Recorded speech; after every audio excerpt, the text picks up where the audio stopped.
Hey friends, how are you all doing? Today I'll show you how you can make any app disappear from your phone home screen without deleting it. So let's get started. But before we begin, I have a small request. Please subscribe to my channel Zonic Tag and stay connected for more helpful videos.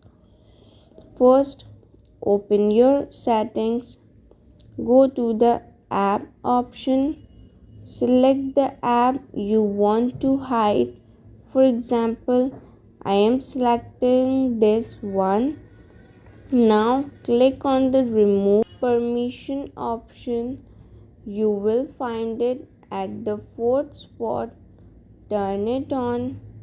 Next, on the right hand side at the bottom, tap on force stop and done.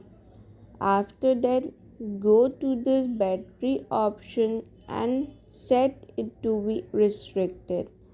That's it.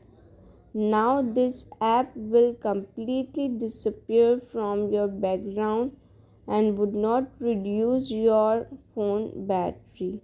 If you found this video helpful, don't forget to stay tuned to my channel Zonic Tech for more amazing tricks. Thanks for watching.